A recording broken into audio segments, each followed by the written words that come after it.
Hi, thanks so much for joining me. In a moment, I'm going to be having a chat with the world famous Adele Diamond, who is a professor of neuroscience at the University of British Columbia. She's also given a TED Talk, which you can find online if you Google it. She has pioneered research into executive function development, especially in the early years and especially in how we can do this outside of the academic field. So we're going to be having a chat about what we can do at this time when children aren't in school to help develop their executive functions, to help them flourish. So sit back, relax and enjoy this interview, which takes just over 10 minutes.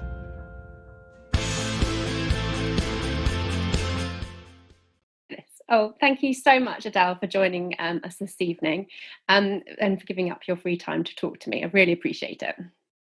No problem. My pleasure. Oh, fantastic. And so I wanted to go ahead and start by asking you about executive functions. Can you tell us what they are and why they're important? Well, executive functions is really a family of a few things that all depend on an area of the brain called prefrontal cortex and the other areas of the brain it's connected with. So one of the core executive functions is inhibitory control, and that involves self-control and selective attention. So, for example, it's resisting temptations, thinking before you speak or act, not acting rashly, um, uh, um, being able to resist distraction and stay on task. So that's inhibitory control. Working memory is holding information in mind and working with it. So, for example, the aha moments when you grasp how one thing relates to another, you were using working memory. Working memory is critical for relating what's happening now to what's happened before or to imagine the future. It's critical for doing mental problem solving.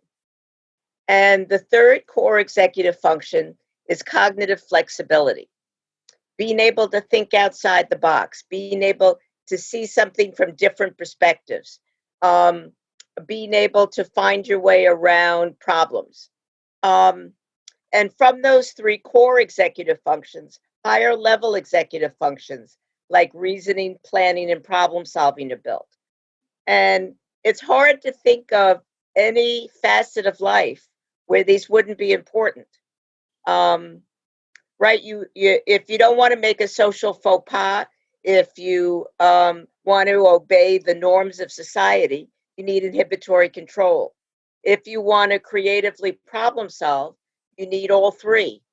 So it's, whether you're talking about marital harmony or you're talking about success on the job, you need all three.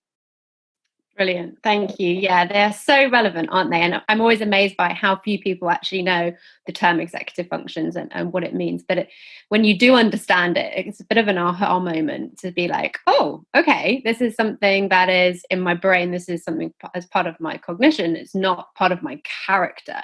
And I think that's the big aha moment for most of people is they think it's something to do with their personality, but actually it's to do with the way that their brain's wired. That's right. That's right. Yeah, it's not about character. Yeah, absolutely. Great.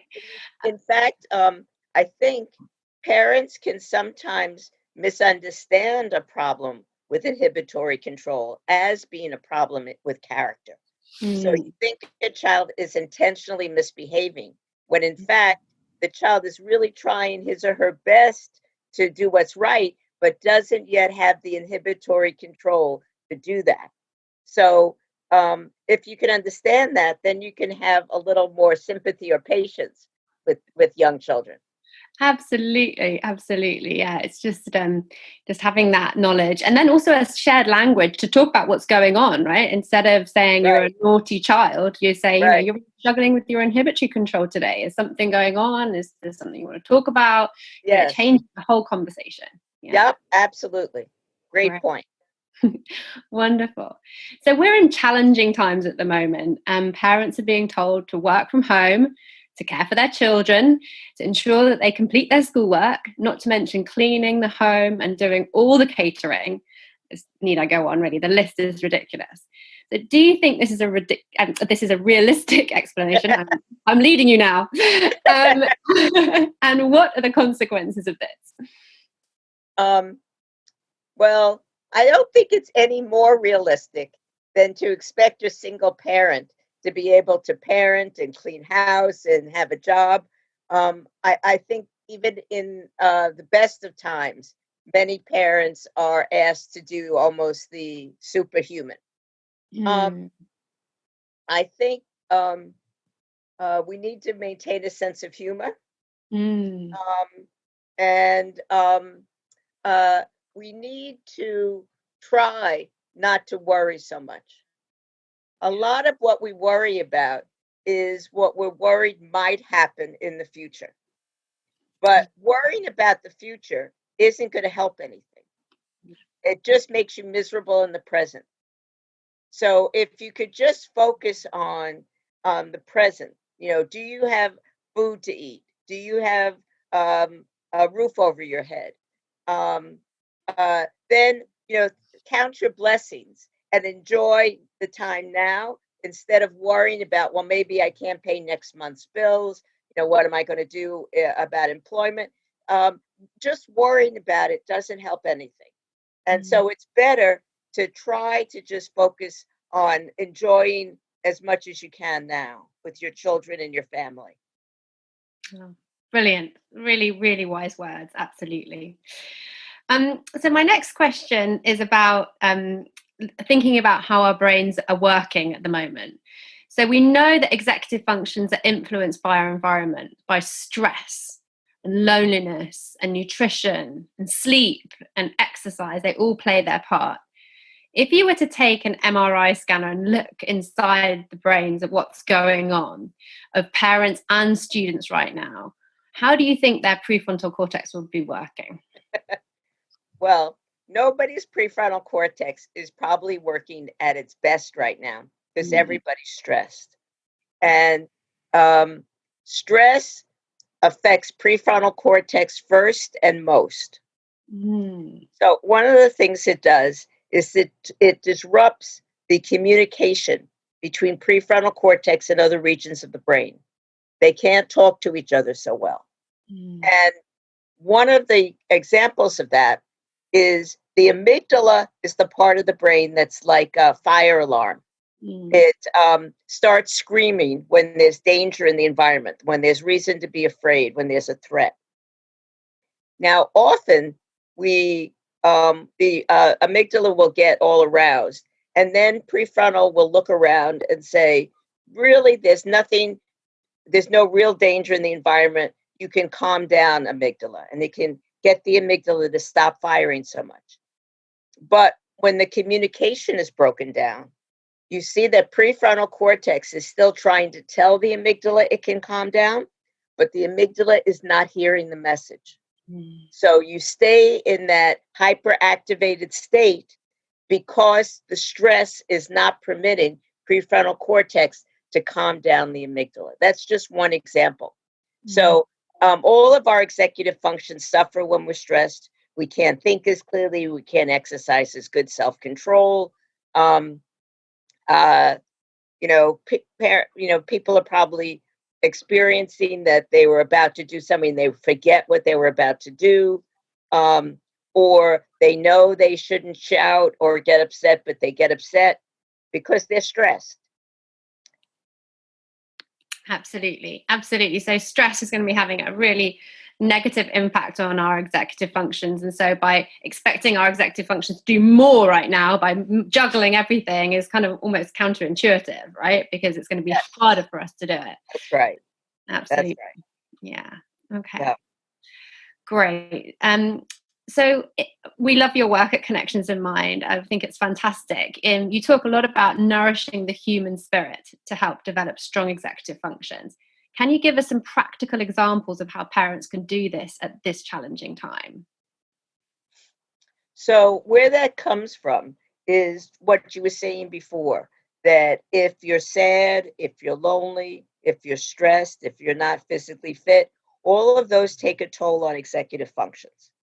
So parents can try their best to reduce the children's anxiety and stress. Um, they can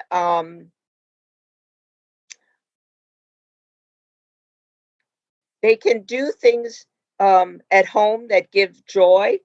You know, whether it's cooking together or it's building something together or just being together. Um, uh, the best way to take your mind off something else is to put your mind on something else. You know, it, it doesn't work so well to say don't think about the bear. Yeah. But if I give you something to do instead of thinking about the bear, then you won't think about it so much. So it doesn't help so much to say don't worry, but it can help to have other things to do to keep you busy in the present moment so that you don't spend so much time worrying about the future. And young children love to help with adult chores. So if parents would just let them help out more at home, so they won't do it as well as us, but they can try to sweep the floor. They can try to set the table.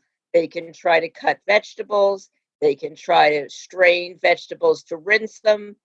They can do all sorts of things to help. And they get so much joy out of this, and it actually helps their executive functions because it takes a lot of concentration for a young child to do these kinds of things. So you're helping build their executive functions at the same time that you're giving them something to do. It also probably will build their self-confidence because I'm helping just like a big adult would help. Brilliant. So lovely. So it's about building connection with in your bubble, in your unit as a family, and then giving them things to do that they can achieve and feel that they've achieved something that's a reasonable expectation of them, to help them to develop that independence and those executive functions. Yep. Excellent. Wonderful. Thank you for that. So my final question is a bit of a whimsical one, but people are talking about this experience that we're going through right now as being a turning point, a catalyst for change in our societies.